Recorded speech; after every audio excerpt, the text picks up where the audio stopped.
नमस्कार भयरसिकांनो, धनत्रयोदशीच्या तुम्हा सर्वांना मनापासून शुभेच्छा।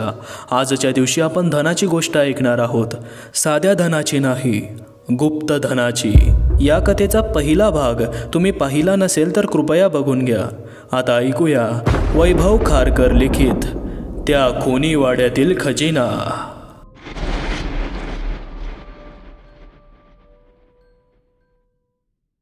अविनाशने त्या वाड्यातील खुनीभूताला पळवून लावले आणि तो आणि त्याची बायको श्रेया देवे गावातील त्याच खुनी वाड्यात गावकऱ्यांच्या संमतीने राहत होते। आज त्यांच्या लग्नाला 20 वर्ष झाली। सगळे एकदम छान चालले होते। पैसा, जमीन जुमला आणि इज्जत दोघांनी खूप कमावली होती। त्यांना एक गोड 8 वर्षाची मुलगी होती आणि त्यांनी लग्नानंतर एक 10 वर्षाचा मुलगा दत्तक घेतला होता। त्या मुलाचे नाव राकेश ठेवले होते। त्या दोघांनाही गावातील शाळेतच घातले आणि मोठ्या मुलाला शाळेनंतर पुढील उच्च शिक्षणासाठी पुण्यात पाठवले। राकेश कॉलेजमध्ये आपले पदवीचे शिक्षण पूर्ण करत होता। त्याच्याबरोबर गावातील म्हणजेच देवे गावातील काही मित्रमंडळी होती। त्यामध्येच एक सिद्धेश नावाचा मुलगा होता। राकेश आणि सिद्धेशचे खूप पटत असे। कॉलेजला 1-2 दिवस सुट्ट्या असल्याने दोघं देवेगावला गेली होती। गावात फिरत असताना त्यांना गावातील काही रिकाम्या लोकांनी म्हणजे सखा आणि किसनने बोलावले आणि सांगितले की तुमच्या वाड्यात खूप मोठा खजिना आहे। पोपटरावांबद्दल सुद्धा सांगितले। त्यांना माहिती होते की जर त्यांनी राकेशला खजिन्याबद्दल सांगितले तर तो नक्कीच त्याचा शोध लावेल आणि मग संधीचा फायदा घेऊन ती लोक तो खजिना चोरणार होती, कारण स्वतः तर वाड्यात जाऊन खजिन्याचा शोध घेऊन चोरी करू शकणार नाहीत। म्हणून मग राकेशला समोर करून खजिना शोधून त्याला लुटण्याचा त्यांचा डाव होता। आता राकेशच्या डोक्यात खजिन्याचे भूत होते। त्याला तो कोणत्याही परिस्थितीत मिळवायचा होता। पण अडचण ही होती की घरी त्याचे आईवडील म्हणजेच अविनाश आणि श्रेया होते आणि तो त्यांच्या समोर खजिन्याचा शोध घेऊ शकत नव्हता। तो पुण्यात परत गेल्यानंतरही खजिन्याबद्दलच विचार करत होता। पुढच्या महिन्यात त्याची परीक्षा होती, पण त्याचे मात्र आता अभ्यासाकडे पूर्णपणे दुर्लक्ष होत होते। त्याने ठरवले की परीक्षा झाली की आपण पूर्ण सुट्टी घरीच राहू आणि प्लॅन करू, खजिना मिळवू। आई वडिलांना आणि त्रिशाला काहीतरी कारणास्तव बाहेर पाठवू आणि घरात एकटे राहून सिद्धेशच्या मदतीने खजिना मिळवू। 1 महिना उलटला। राकेशने कशीबशी परीक्षा दिली आणि सिद्धेश बरोबर आपल्या गावी पोहोचला।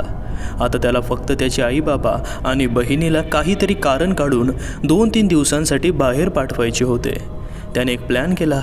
त्याने त्रिशाला काहीतरी सांगून या सुट्टीत त्यांच्या आजीकडे जाण्याचा हट्ट करायला लावला व तो प्लॅन पूर्णही झाला। त्रिशाच्या हट्टापायी अविनाशने 2-3 दिवसांचा आजीकडे जाण्याचा बेत केला आणि मग राकेशने ठरल्याप्रमाणे शेवटच्या क्षणाला काहीतरी कॉलेजचे कारण देऊन स्वतः जाण्याचे टाळायचे आणि तिघांनाच पाठवायचे। त्याचा प्लॅन त्याने ठरवला तसाच पूर्णत्वास आला। त्या दिवशी सकाळीच राकेशचे आईबाबा आणि बहीण गावी गेले। त्याने लगेच सिद्धांतच्या मदतीने पूर्ण वाडा शोधायला सुरुवात केली। सकाळची दुपार झाली आणि दुपारची संध्याकाळ झाली, पण दोघांच्या हाताला काहीच लागले नाही। त्यांना आता असे वाटू लागले की लोकांनी त्यांना खोटं सांगितलं आहे किंवा पोपटरावाने वाड्यात खजिना ठेवलाच नसेल। दोघेही हतबल झाले। त्यांना त्यांचा प्लॅन चौपट झाल्यासारखे वाटत होते। दोघांनीही हार मानली आणि झोपायला गेले। तितक्यात राकेशला एक गोष्ट लक्षात आली। वाड्याच्या मागच्या बाजूला एक छोटी विहीर आहे, पण त्याच्या जन्मापासून तो पाहतो आहे की त्याच्या घरच्यांनी कधीच त्या विहिरीतून पाणी नाही काढले किंवा तिचा वापर केला नाही। ती तशीच झाकून आहे।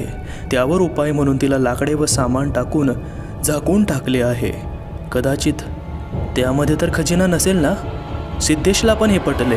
त्यांनी लगेच तो शोधायचे ठरवले। विहिरीवर झाकलेल्या सर्व वस्तू त्यांनी काढल्या आणि आत टॉर्चच्या सहाय्याने पाहिले असता कळले की विहिरीत पाणी खूप होते आणि आत सुंदर असे नक्षीकाम केले होते। त्यांना हे कळत नव्हते की आत जर इतके पाणी आहे तर खजिना आत कसा ठेवला असेल आणि जर आत ठेवला असेल तर तो काढता कसा येईल। त्यांनी त्या विहिरीबद्दल अधिक माहिती किंवा उपाययोजनेसाठी दुसऱ्या दिवशी सकाळी लवकर उठून उजेडामध्ये काही सुराग मिळतो का ते पाहायचे ठरवले। सकाळी उठल्यावरही त्यांना काहीच मिळाले नाही, कारण विहिरीमध्ये पाणी भरपूर असल्यामुळे तळाचे किंवा आतील भिंतीवरील काही स्पष्ट दिसत नव्हते। सिद्धेशला चांगल्या प्रकारे पोहणे माहीत होते, त्यामुळे त्याने आत जाऊन तळाशी काही सुराग मिळेल का ते पाहायचे ठरवले। त्याने विहिरीत उडी मारली। अगदी तळाशी जाऊन आला, पण त्याला काही मिळाले नाही। त्याने परत जाऊन पाहायचे ठरवले, पण ह्या वेळेला आतील भिंतीवर काही मिळेल का या दृष्टीने पाहत होता. पण यावेळी त्याला काहीतरी दिसले. त्याने वर येऊन राकेशला सांगितले की विहिरीच्या आतील भिंतीवर नक्षीकाम आहे, पण एका ठिकाणी छोट्या खिडकीसारखे किंवा दरवाजासारखे काहीतरी आहे. राकेशने सुद्धा या वेळेला आत जायचे ठरवले. त्या दोघांनीही आत जाऊन नीट पाहिले असता कळले की आत कशाचे तरी दार आहे. बहुधा एखादी खोली आहे आणि त्यात खजिना असू शकतो. त्या दोघांनी आनंदित होऊन त्याचा दरवाजा उघडला, पण त्यांचा हिरमोड झाला. आत खोली नसून एक छोटी अलमारीसारखी जागा होती आणि त्याच्या एका कोपऱ्यात एक छोटी पेटी होती. आता साहजिकच त्या छोट्या पेटीमध्ये खजिना नसणार, पण काहीतरी नक्कीच असेल म्हणून ती पेटी वर घेऊन आले. तिला लावलेले जुने कुलूप त्यांनी तोडले आणि आत उघडून पाहिले असता आतील गोष्टीकडे पाहून दोघेही चक्रावून गेले. आत पाहिले असता त्यामध्ये एक नकाशा होता, जो इतके दिवस पाण्यात भिजत होता पण खराब झाला नव्हता. त्यात बहुतेक खजिन्याबद्दल माहिती दिली होती असे वाटत होते. त्यांनी तो नकाशा नीट पाहून समजून घेतले असता कळले की तो नकाशा त्याच वाड्याचा होता आणि त्यात बरेच काहीतरी लिहिले होते जे की वेगळ्याच भाषेत होते. नकाशावर सुद्धा रस्ता दाखवला होता, जो कुठून सुरू होतो आणि कुठे संपतो हे त्यांना कळत नव्हते. ती दोघं त्या नकाशाबद्दल कोणालाही विचारू शकत नव्हती, कारण जर चुकूनही खजिन्याबद्दलची ही गोष्ट आई वडिलांना म्हणजेच अविनाश आणि श्रेयाला कळली तर राकेशची काही खैर नाही, कारण कोणालाच तो पापी पोपटरावाचा खजिना नको होता. त्यांनी तो नकाशा गावातील त्या 2 व्यक्तींना दाखवायचे ठरवले, कारण कदाचित त्यांना त्याबद्दल काहीतरी माहीत असेल किंवा वाचता येईल. किसन आणि सखा असे त्या दोघांची नावे होती. दोघेही खूप आयदी लोक होती. ते आपल्या बायकांना शेतात कामाला पाठवत असत आणि स्वतः दिवसभर गावात गप्पा मारत दुसऱ्या लोकांच्या चुगल्या करत असत आणि रात्री दारू पीत असत. त्यांना त्या खजिन्याची हाव होती, म्हणून त्यांनी राकेशच्या मदतीने खजिना शोधण्याचे ठरवले. एकदा खजिना मिळाला की मग आयुष्यभर आनंदी जीवन जगायचे हे त्यांचे ध्येय होते. त्यांनी राकेशसोबत लगेचच त्या विहिरीजवळ जायचे ठरवले. तिथे गेल्यावर त्यांनीही आत पाण्यात जाऊन पाहायचे ठरवले. सर्वजण आत जाऊन पाहत होते तेव्हा कळले की पाण्याच्या पातळीच्या काही फूट वाडा ज्या बाजूला आहे त्या बाजूला एक कशाचा तरी दरवाजा आहे आणि त्याला कुलूप आहे. पाणी असल्या कारणाने ती लोक त्याला उघडू शकत नव्हती आणि कदाचित आत सुद्धा पाणी असण्याची शक्यता होती. वर येऊन राकेशला किसन आणि सखाने असे सुचवले की आपण विहिरीचे पाणी उपसून घेऊया, जेणेकरून पाणी कमी झाल्यावर दरवाजा उघडता येईल व आत काय आहे ते समजू शकेल. पण अडचण ही होती की दुसऱ्या दिवशी त्याचे आई बाबा आणि त्रिशा येणार होते. जर ते आले तर काहीच करता येणार नाही हे सर्वांना माहिती होते. म्हणून त्यांनी लगेचच पाण्याची मोटार व मोठा पाईप आणून पाणी उपसायला सुरुवात केली आणि आतील पाणी कोणाला कळू नये म्हणून जवळील दुसऱ्या विहिरीत सोडून दिले. तोपर्यंत त्यांनी तो नकाशा पाहायचे ठरवले. पण नीट पाहिल्यावर कळले की तो नकाशा तर हुबेहूब वाड्याच्या रचनेसारखा आहे. जितक्या खोल्या वाड्यात होत्या त्या तशाच नकाशातही होत्या. त्यांना असे वाटले की कदाचित तो नकाशा त्यांना भटकवण्यासाठी केला असेल, कारण राकेशने वाड्यातील कोणाकोणा पाहिला होता. त्याला वाड्यात काहीच संशयास्पद किंवा वेगळे दिसले नाही. विहिरीत त्या दरवाजाच्या आत जाऊन काय आहे ते पाहण्यासाठी ते उत्सुक होते. काही तासांनंतर पाण्याची पातळी त्या दरवाजाच्या खाली गेली. सर्वांनी मशाली व टॉर्च तयार करून घेतल्या आणि विहिरीत उडी मारली. सख्याने लगेच पहारीने ते जुने कुलूप तोडले आणि दरवाजा उघडला. आत सर्वत्र अंधार होता. सर्वांनी आपल्या मशाली आणि टॉर्च पेटवल्या. थोडा उजेड झाल्यावर दिसले की आत एक भुयारी मार्ग होता, जो खालून वाड्याच्या दिशेने पुढे जात होता आणि आत असे बांधकाम केले होते की विहिरीचे पाणी काही अंतरावरच जाईल आणि पुढे जाणार नाही. तो भुयारी रस्ता संपण्याचे नाव घेत नव्हता. काही अंतरावर गेले असता त्यांना अजून एक दरवाजा दिसला. तिथे नीट पाहिल्यावर त्यांना कळले की ते आता ज्या जागेवर आहेत त्याच्या बरोबर वरील जागेवर वाडा आहे, ज्या वाड्यात अविनाश, श्रेया, त्रिशा आणि राकेश राहतात. आणि तसाच एकदम हुबेहूब वाडा त्या वाड्याच्या खाली आहे. त्यांना आता कळले की तो नकाशा त्यांना मिळाला होता तो वरील वाड्याचा नसून खालील या वाड्याचा होता. त्यांनी नीट पाहिल्यावर कळले की ती सर्व आता वरील वाड्याच्या मागच्या दरवाजापाशी आली आहेत.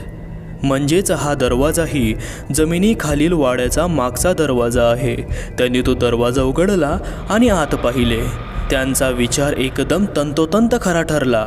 आत सुद्धा खूप खोल्या होत्या, पण सगळीकडे मोठ्या मूर्त्या आणि जुने सामान होते. सर्वत्र जाळे आणि धूळच धूळ होती. पोपटरावांनंतर कित्येक वर्ष त्या खालील वाड्यात कोणी आले नसेल. पोपटराव सुद्धा महाहुशार आणि चतुर माणूस होता. तो त्याचा खजिना असा सहजासहजी ठेवणारा नव्हता. त्याने नक्कीच तो खजिना तो स्वतः सोडून कोणालाही मिळणार नाही असाच ठेवला असेल. पण तो मरून तर कित्येक वर्ष झाली. खूप लोकांनी त्या खजिन्यासाठी प्रयत्न केले. कित्येक लोकांनी आपले आयुष्यसुद्धा गमावले. पण आज जर खजिना मिळवण्यासाठी इतके जवळ आलो आहोत तर मिळवूयाच हा निर्धार केला आणि सर्वजण मिळून खजिना शोधत होते. सर्वांनी मिळून आत असणाऱ्या सर्व खोल्या, त्यावरच्या भिंती, प्रत्येक कोपरा, प्रत्येक जागा 2-2 वेळा पाहिली.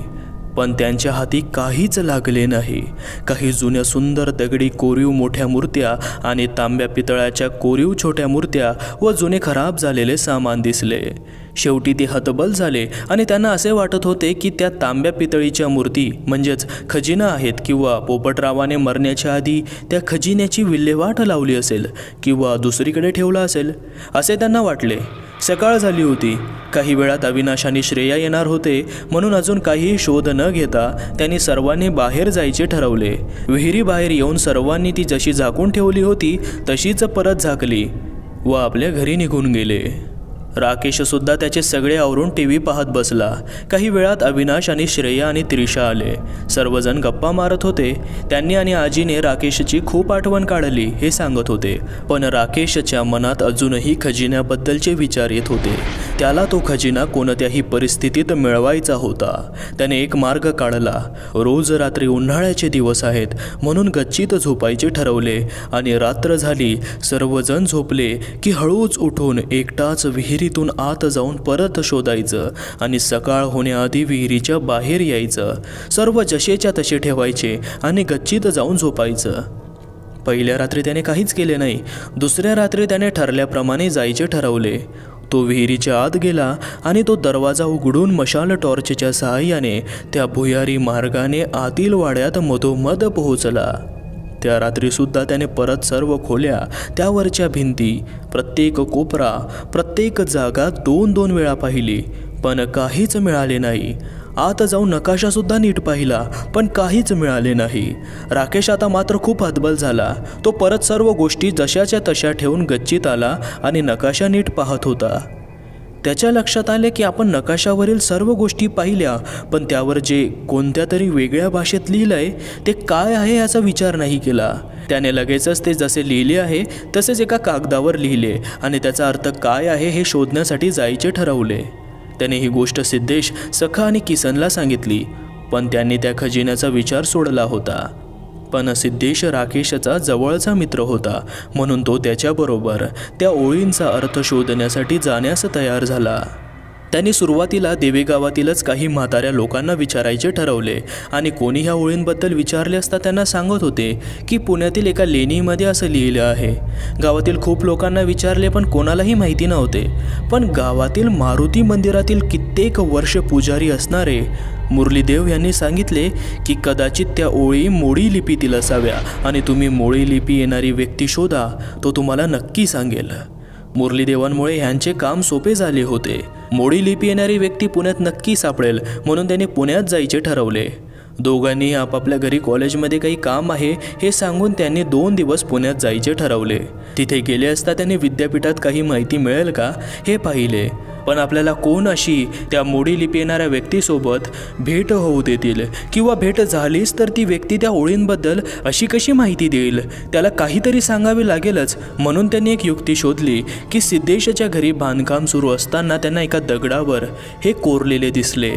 त्यांना फक्त त्याचा अर्थ माहिती पाहिजे असे खोटे कारण देऊन त्यांनी विद्यापीठात मोडी लिपी येणारा एक जण शोधला. त्या व्यक्तीला त्यांनी ते खोटे कारण सांगून त्या ओळी दाखवल्या. त्याने सांगितले की त्या ओळी खरंच मोडी लिपीतील आहे. त्या नकाशावरील त्या मोडी लिपीतील ओळींचा अर्थ असा होता की जिथे जिथे देव आहे तिथे तिथे संपत्ती सुरक्षित आहे. हे ऐकून राकेशला कळत नव्हते की त्या ओळींचा अर्थ काय असेल, त्याचा त्या जमिनीखालील वाड्याशी काय संबंध असेल, पोपटरावाला नेमके काय म्हणायचे आहे, या ओळींमधून आपण खजिन्याचा शोध कसा घेऊ शकतो इत्यादी प्रश्न त्याच्या मनात घर करत होते. राकेश आणि सिद्धेश देवेगावला परत आले. हा विचार करण्यातच काही दिवस निघून गेले होते. राकेश घरात एकटाच बसत असे आणि कोणाशीही जास्त बोलत नसे. त्याच्या वागण्यातील बदल अविनाश आणि श्रेयालाही दिसत होता. किती वेळा विचारून सुद्धा तो त्यांना सांगत नसे की काय झाले. इतके दिवस त्रिशासोबत गप्पा मारणारा खेळणारा राकेश एकाएकी शांत झाला होता. ह्याचा त्रास त्रिशालाही होत होता. पण राकेश प्रौढावस्थेत होता आणि ह्या वयात शरीरात काही बदल घडतात म्हणजे कदाचित असे होत असेल असे समजून अविनाश आणि श्रेया त्याला काही न बोलता त्याला हवं तसं वागू देत. इकडे राकेश त्या ओळींचा अर्थ आणि त्या मागच्या विचारांमध्ये अडकला होता. त्याला तो खजिना मिळवायचा होता. एके दिवशी तो असाच बसला असता अचानक त्याला लक्षात आले की जमिनीखालील जो वाडा आहे तो तर हुबेहूब वरील वाड्यासारखाच आहे. म्हणजे जर वरील वाड्यात बैठक असेल तर बरोबर त्याच ठिकाणी खालील वाड्यात सुद्धा बैठक आहे. जर वरील वाड्यात स्वयंपाकघर आहे तर बरोबर त्याच ठिकाणी खाली तसे स्वयंपाकघर आहे. त्याला हे बांधण्यामागचे कारण समजले नाही आणि सर्व खोल्या सारख्या आहेत. फक्त जसे वरील राहत्या वाड्यात मोठे देवघर आहे जे की त्याच्या आईवडिलांनी जेव्हा तो वाडा घेतला त्याच्या आधीपासून होते, तसे देवघर त्याला खाली जमिनीखालील असणाऱ्या वाड्यात दिसले नाही. पण जर नकाशावरील ओळींचा अर्थ आहे की जिथे देव आहे तिथे तिथे संपत्ती सुरक्षित आहे आणि जर खाली देवघरच नसेल तर संपत्ती कशी काय असणार. मग त्याला लगेच कळले की खाली मोठमोठ्या दगडाच्या कोरीव मूर्त्या आहेत आणि तांब्या पितळ्याच्याही छोट्या छोट्या देवदेवतांच्या मूर्त्या आहेत. आता त्याला त्याच्या प्रश्नांची उत्तरे मिळाली होती की नकाशात लिहिल्याप्रमाणे खालील वाड्यात देव आहेत आणि जर देव आहे तर खजिना पण मिळेल. त्याने लगेच ती गोष्ट सिद्धेश, किसन आणि सखा यांना सांगितली. सर्वांनी मिळून त्या दिवशीच्याच रात्री विहिरीत असणाऱ्या भुयारी मार्गातून त्या खालील वाड्यात जाण्याचे ठरवले. ठरल्याप्रमाणे सर्वजण झोपले आहेत याची खात्री करून त्याने वाड्याचा संरक्षण भिंतीचा मागचा दरवाजा उघडून सिद्धेश, किसन आणि सख्याला वाड्याच्या आत घेतले आणि काही आवाज न करता विहिरीवरील सामान दूर केले व सर्वजण विहिरीत उतरले. मशाल पेटवली, टॉर्च लावली व त्या भुयारी मार्गातून आत गेले. ठरल्याप्रमाणे सर्वांनी त्या मूर्त्यांच्या आजूबाजूला काही आहे का याचा शोध घ्यायचे ठरवले. दगडी मोठ्या मूर्त्यांना बाजूला सरकवून त्याच्या मागे काही आहे का हे पाहत होते. पण मूर्त्या खूप जड होत्या. त्या चौघांना सुद्धा हलवता येणार नाहीत इतक्या जड होत्या. सर्वजण प्रयत्न करून थकले आणि एका ठिकाणी बसले. पण राकेश आता ते सोडून आत कुठे देवघर आहे का ते पाहत होता. पण त्याला देवघर नाही दिसले. तो वरील वाड्यात असणाऱ्या देवघराच्या जागेत गेला. तिथे देवघर नव्हते पण तिथे त्याला काहीतरी विचित्र आहे असे जाणवत होते. तो तिथल्या भिंतीपाशी जात असताना त्याला खालील जमिनीवर पाय दिला असता जाणवले की खालील जागा पोकळ आहे. त्याने लगेच तिथे टॉर्चच्या उजेडाने पाहिले आणि जमिनीवरील माती बाजूला सारली. त्याला दिसले की तिथे एक दरवाजा आहे. त्याने लगेच सर्वांना जोरजोरात हाका मारून बोलवले. सर्वांना वाटले की खजिना सापडला. सर्वजण धावत पळत आले. त्यांनी बघितले असता त्यांना सर्व प्रकार कळला. त्यांनी तिथली सर्व माती साफ करून तो दरवाजा उघडण्याचा प्रयत्न केला. तो दरवाजा उघडला आणि आत अजून एक खोली होती. त्या खोलीत उतरण्यासाठी पायऱ्या होत्या पण मूर्त्या हलवण्यामध्ये वेळ निघून गेला होता. सकाळचे 4 वाजत होते म्हणून सर्वांनी दुसऱ्या दिवशी जायचे ठरवले. पण राकेश सगळ्यांना म्हणाला की तुम्ही जा, मी आज खजिना मिळवणारच. त्याची त्या खजिन्याबद्दलची हाव खूप वाढली होती. ती इतकी वाढली होती की त्यासाठी तो कोणाचाही जीव घेण्यासाठी तयार आहे असे खूप वेळा बोलला होता. पण सर्वजण म्हणत होते आणि मशाली आणि टॉर्चची बॅटरीसुद्धा संपत आली होती. म्हणून त्याने वर जाऊन दुसऱ्या दिवशी त्या खोलीत जायचे ठरवले.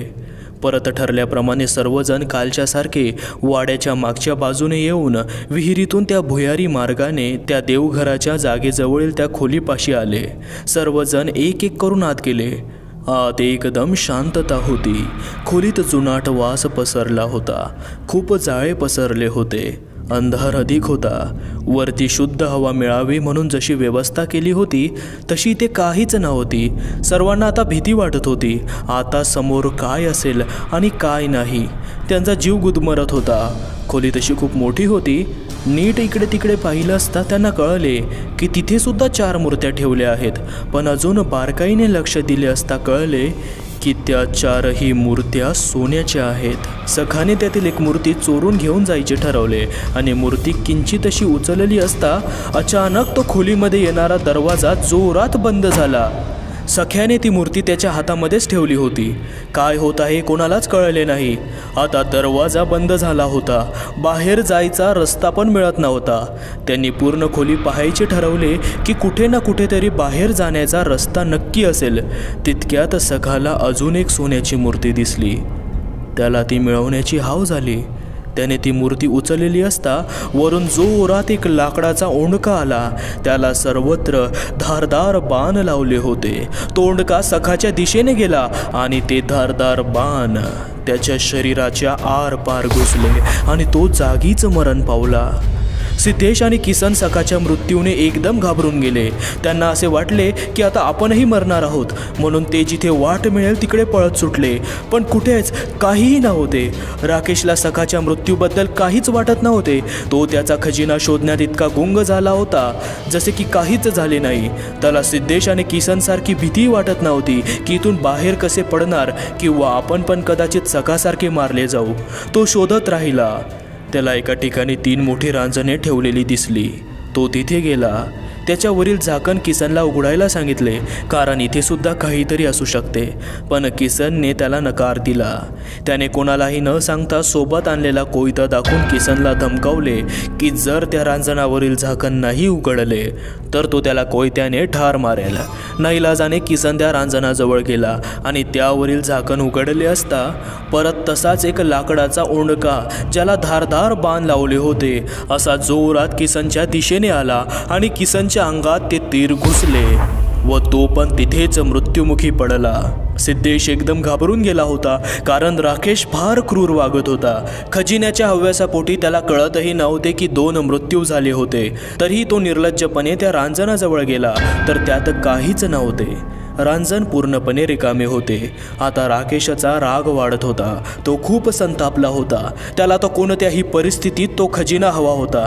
त्याने आता सिद्धेशवर पण ओरडून सखा आणि किसनच्या मृत शरीरांकडे न पाहता खजिना शोधण्याची जबरदस्ती केली। बिचारा सिद्धेश घाबरत घाबरत शोध घेत होता। राकेशने सखाच्या जवळ जाऊन त्याने घेतलेल्या सोन्याच्या 2 मूर्त्या सुद्धा आपल्या जवळ घेतल्या। अजून 2 मूर्त्या शिल्लक होत्या, पण त्याने त्या घेतल्या नाहीत, कारण त्याला माहिती होते की त्या 2 मूर्त्या घेतल्यावरच खोलीबाहेर जाण्याचा दरवाजा बंद झाला व किसन आणि सखाचा मृत्यू झाला। राकेशने एक युक्ती केली। त्याने जवळ असलेला एक दगड घेऊन तो राहिलेल्या 2 मूर्त्यांपैकी एका मूर्तीला मारला। ती मूर्ती खाली पडली आणि तसाच धारदार बाण असलेला एक लाकडाचा ओंडका जोरात तिथे झुलत आला, पण ह्या वेळेला कोणाचाही मृत्यू झाला नाही।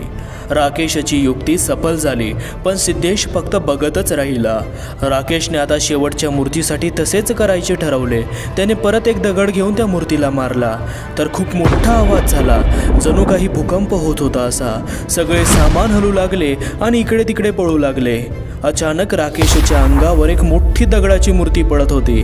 त्याने स्वतःला वाचवायचा प्रयत्न केला, पण ती मूर्ती त्याच्या हातावर पडली आणि तिच्या खाली त्याचा हात दाबला गेला। राकेश जोरजोरात ओरडत होता। त्याला खूप त्रास होत होता। सिद्धेशने त्या मूर्तीला सरकवण्याचा खूप प्रयत्न केला, पण त्याला जमले नाही।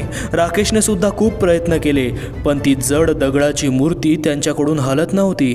इतक्यात अचानक एक आवाज आला। खोलीचे बंद झालेले दार अचानक उघडले। सिद्धेशने विचार केला की पटकन बाहेर जाऊन राकेशच्या आईवडिलांना बोलवून घ्यावे आणि राकेशची मदत करावी। त्याने तातडीने जायचे ठरवले। तो त्या लाकडी शिडीवरून त्या वाड्यात शिरला। मशाल खालीच राहिली होती। टॉर्च संपली होती। तो दुसरी मशाल शोधत होता, म्हणून तो अंधारात चाचपडत जात होता। तोच त्याला त्याच्या मागून त्या शिडीवरून कोणीतरी वर यायचा आवाज आला। त्याने विचार केला की खाली तर राकेशच आहे आणि किसन आणि सखा तर केव्हाच मरण पावले, मग शिडीवरून कोण येत आहे? त्याने पटकन एक मशाल सापडवली आणि पेटवली व घाबरत घाबरत डोकावून पाहिले तर त्याच्या शरीरातील रक्त गोठून गेले। त्याला त्याच्या डोळ्यावर विश्वास बसत नव्हता। तो देवाला मनात प्रार्थना करत होता की मला असं दृश्य बघण्याआधी वर का नाही बोलवले। कारण की दृश्य असे होते की शिड्यांवरून येणारी व्यक्ती भूत किंवा सखा किंवा किसन नसून इतकी मोठी दगडाची मूर्ती हातावर पळल्यामुळे स्वतःहून कदापि न येऊ शकणारा राकेश येत होता. सिद्धेश एकदम स्तब्ध झाला होता. त्याने मशाल घेऊन नीट पाहिले असता त्याला अजून एक मोठा झटका बसला. राकेशच्या एका हातात मशाल आणि दुसरा हात तुटलेल्या अवस्थेमध्ये होता. त्याने विचारले असता राकेशने उत्तर दिले की त्याने त्याच्या जवळील असलेल्या कोयत्याने त्याच्या दगडाच्या मूर्तीखाली अडकलेल्या हाताला वार करून तोडून टाकले होते. कारण त्याला असे वाटले की सिद्धेशला खजिना मिळाला आणि तो खजिना एकटा घेऊन जाईन. तो जोरजोरात ओरडत होता की मी तुला एकटा हा खजिना घेऊन नाही जाऊ देणार आणि कोयता घेऊन सिद्धेशवर वार करायला येत होता. पण सिद्धेश म्हणाला तो तर त्याची मदत करत होता. मला खजिना नाही मिळाला आणि जरी मिळाला तरी मला नको तो खजिना, तूच ठेव. हे ऐकून राकेश जरा शांत झाला. त्याला विश्वास झाला की खजिना अजूनही मिळाला नाही आणि तो घेऊन पण गेला नाही. सिद्धेशने लगेच आपला सदरा काढून त्याच्या अर्ध्या तुटलेल्या हातातून वाहत असलेले रक्त थांबवण्यासाठी तो बांधला आणि तो वर जाऊन डॉक्टरांना दाखवण्यासाठी सांगत होता. पण राकेशला खजिना हवा होता. आश्चर्य म्हणजे इतका हात तुटून सुद्धा त्याला आता खजिन्याच्या लालसेपोटी दुखत नव्हते. तो म्हणाला, खबरदार, जर खजिना मिळण्याआधी वर जायचा विचार केलास तर तुझा जीव घेईन. थोड्या वेळाने एकदम त्याची नजर त्या वाड्यातील असणाऱ्या त्या जागेवर गेली ज्या ठिकाणी बरोबर देवघर होते. तिथे जमिनीवर 4 आयताकृती जागा होत्या. त्याची नजर तिथे गेली आणि एकदम त्याला नकाशावरील लिहिलेल्या त्या मोळी लिपीतील ओळींचा अर्थ आठवला की जिथे जिथे देव आहे तिथे तिथे संपत्ती सुरक्षित आहे. त्याने सिद्धेशला कोयता दाखवून खालील खोलीत जाऊन त्या 4 सोन्याच्या मूर्त्या आणायला सांगितल्या. त्या मूर्त्यांमुळे किसन आणि सखा मरण पावले आणि त्याचा स्वतःचा हात तोडावा लागला. पण सिद्धेश त्याला नाही म्हणत होता. त्याने सिद्धेशच्या छातीवर जोरात कोयत्याने वार केला. वार हलका होता पण त्यामुळे त्याला जायला भाग पाडले. सिद्धेशने कसा बसा जाऊन त्या सोन्याच्या मूर्त्या राकेशला आणून दिल्या. त्याने त्या मूर्त्या एक एक करून त्या आयताकृती जागेत ठेवल्या. त्या मूर्त्या एकदम बरोबर त्या जागेत बसत होत्या. शेवटची मूर्ती ठेवली असता अचानक मूर्त्यांच्या जवळची जमीन हलू लागली आणि तिथे खाली एक दरवाजा उघडला. राकेश आणि सिद्धेश दोघेही एकमेकांकडे पाहत होते. काय होत आहे त्यांना काहीच कळत नव्हते. त्यांना वाटले की आत अजून एक खोली असणार, तिथे सुद्धा काहीतरी असणार. पण राकेशने त्या खोलीत वाकून पाहिले असता त्याचा आनंद गगनात मावेनासा झाला. राकेश पटकन त्या खोलीत जाणाऱ्या शिड्यांवरून खाली गेला व जोरजोरात ओरडू लागला. कारण त्या खोलीत खजिना होता. पूर्ण खोली भरून माणिक, मोती, हिरे, सोने, सोन्याच्या मूर्त्या, दागदागिने इत्यादी होते. राकेश ते पाहून राक्षसी हसत होता. त्याच्या हातातून जास्त रक्तस्राव होऊ नये म्हणून सिद्धेशने बांधलेला सदराही निघून गेला. खूप रक्तस्राव होत होता. दुखतही असेल पण त्याला त्याची काहीच खबर नव्हती. तो आनंदाने नाचत होता आणि प्रत्येक गोष्टीला आपल्या हाताने न्याहाळत होता. सिद्धेश पण अचंबित होता पण त्याने तिथून निघायचे ठरवले. राकेशच्या आईवडिलांना आणि गावकऱ्यांना बोलावून राकेशला डॉक्टरांकडे घेऊन जायचे ठरवले आणि तो त्या वाड्यातून बाहेर आला आणि भुयारी मार्गातून त्या विहिरीपाशी आला. त्या विहिरीतून बाहेर आल्यावर त्याला कळले की एव्हाना सूर्य डोक्यावर आला होता. राकेशच्या आणि त्याच्या स्वतःच्या घरचे त्याला शोधत असतील. त्याने तातडीने राकेशच्या आईवडिलांना सर्व काही सांगितले. त्यांना त्या गोष्टीवर विश्वास बसत नव्हता. त्यांनी लगेच गावातील काही लोकांना आणि सखा व किसनच्या घरच्यांना बोलावले. सगळे मिळून त्या विहिरीत उतरले आणि त्या भुयारी मार्गातून त्या वाड्यात गेले. विहिरीच्या आत गेले असता अविनाश, श्रेया आणि देवेगावकरांसाठी हे सगळं नवीन होतं. अविनाशला विश्वास बसत नव्हता की आपल्या वाड्यात असं काही आहे. ते सर्वजण त्या जागेवर आले. त्यांनी त्या खजिन्याच्या खोलीत खाली वाकून पाहिले असता त्यांना तो अनमोल खजिना दिसला. सर्वजण अचंबित होत होते की पोपटरावांनी तो खजिना लपवला होता तो हाच होता. अविनाश आणि श्रेयाला राकेशची काळजी होती. त्यांनी पाहिले असता राकेश त्या खजिन्यावर झोपला होता. त्यांनी त्याच्या जवळ जाऊन त्याला उठवायचा खूप प्रयत्न केला पण राकेश काहीच बोलत नव्हता आणि उठतही नव्हता. गावातील एका व्यक्तीने राकेशचा श्वासोच्छवास पाहिला असता त्याला कळले की तो केव्हाच थांबला होता. त्याच्या तुटलेल्या हातामधून खूप रक्त वाहिले होते. त्या रक्तात तो खजिना माखला होता. त्याच्या दुसऱ्या हातामध्ये दागिने, मूर्त्या होत्या. पण त्याच्या शरीरामध्ये जीव नव्हता। अविनाश आणि श्रेयाला धक्का बसला होता। त्यांनी आपल्या तळहाताच्या फोडाप्रमाणे त्याला जपले होते, पण राकेशने खजिना मिळवण्यासाठी आपले आयुष्य संपवले। काही जण दुसऱ्या खोलीतून सखा आणि किसनचे मृत शरीर घेऊन आले। सर्वजण एकदम शांत होते। तेथील कोणालाही त्या खजिन्याची इच्छा उरली नव्हती। त्यांनी त्या तिघांचे शरीर वर आणले आणि त्यांच्यावर अंत्यसंस्कार केले। पोलिसांना बोलावून पंचनामा केला आणि तो पोपटरावांचा शापित खजिना सरकारच्या हवाली केला। श्रेया आणि अविनाशला किती दिवस विश्वास बसत नव्हता की राकेश त्यांच्या आयुष्यात राहिला नाहीये। तो भलेही त्यांचा पोटचा मुलगा नव्हता, पण त्यांनी त्याला स्वतःच्या मुलासारखे वाढवले होते। त्याला सर्व काही लागेल तसे दिले होते, पण तो सुद्धा खजिन्याच्या हव्यासापोटी आपला जीव गमवेल हे वाटले नव्हते। पोपटरावांचा खजिना, जो त्याने कितीतरी लोकांचे जीव घेऊन मिळवला होता व गावागावात जाऊन लुटून आणला होता, तो खूप हुशार होता। त्याने तो कोणाला मिळवू नये म्हणून जमिनीखाली एक वाडा बांधला, त्यात एका खोलीत लपवून ठेवला आणि वर दरवाजा बंद करून घेतला। त्याला उघडण्यासाठी त्याने अशी शक्कल लढवली की तिथे बरोबर 4 आयताकृती जागा केली। त्यात तो दरवाजा उघडण्यासाठी त्याने त्या सोन्याच्या मूर्त्या त्या आयताकृती जागेत चावीसारखे ठेवायच्या आणि मग दार उघडणार व चावीसारख्या सोन्याच्या मूर्त्या त्याने तेथील बाजूच्या खोलीत 4 कोपऱ्यात 4 ठेवल्या होत्या। पण जर कोणी त्या मूर्त्या एकदम हाताने घेण्यासाठी पुढे गेला तर त्याच्या अंगावर लाकडाचा उंडका येणार आणि त्याला धारदार बाण लावलेले असणार, म्हणजे तो मरणारच, जसे सखा आणि किसनचे झाले। आणि जर काही करून कोणी त्या मूर्त्या घेऊ शकला तर त्याच्या अंगावर दगडाची मूर्ती पडणार, जशी की राकेशच्या अंगावर पडली, पण ती नशिबाने त्याच्या हातावरच पडली। ह्या वाड्याकडे जाणारा रस्ता त्याने जाणून बुजून भुयारी ठेवला आणि त्याचे तोंड त्या विहिरीतून ठेवले होते, कारण विहिरीत सतत पाणी असल्यामुळे कोणालाही दिसणार नाही आणि विहिरीचे पाणी आत जाऊ नये म्हणून खास व्यवस्थाही केली होती। जमिनीखालील वाड्यावर त्याने हुबेहूब वाडा बांधला होता, जेणेकरून जमिनीखालचा वाडा आणि खजिना लपून राहील, कोणालाही याबद्दल माहिती नव्हते। खरं तर हा स्थापत्यकलेचा उत्कृष्ट नमुना होता, पण पोपटरावाने तो खजिना लपवण्यासाठी केला होता। या सगळ्या गोष्टींचा नकाशा त्याने त्या विहिरीतच एका बाजूला लपवून ठेवला होता। त्यावर त्याला मोडी लिपीचे ज्ञान असल्यामुळे मोडी लिपीमध्ये त्याने त्या ओळी लिहून ठेवल्या होत्या। पोपटरावांच्या मृत्यूनंतर कित्येक लोकांनी त्या खजिन्यासाठी आपले जीव गमावले, पण कोणालाही तो खजिना सापडला नाही किंवा ती विहिरीतील वाटसुद्धा दिसली नाही। पोपटरावांनंतर तो राकेश, सिद्धेश, सखा आणि किसन यांनीच तो शोधला होता, पण आज तो सरकारच्या हवाली आहे। सरकारने देवेगावच्या विकासासाठी त्यातील काही रक्कम देण्याचे ठरवले। अविनाश आणि श्रेयानी ती विहीर कायमची बुजवून टाकण्याचे ठरवले। आज जगात खूप ठिकाणी अजूनही खजिने आहेत, पण ते सहजासहजी मिळतील अशा प्रकारे ठेवले नाहीत।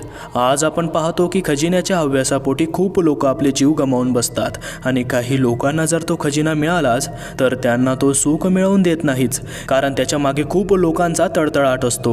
म्हणजे खजिना मिळवण्याच्या मागे न लागता स्वतःवर विश्वास ठेवण्यात आणि स्वतः कमवून आपल्या गरजा भागवण्यात खरा स्वाभिमान आहे।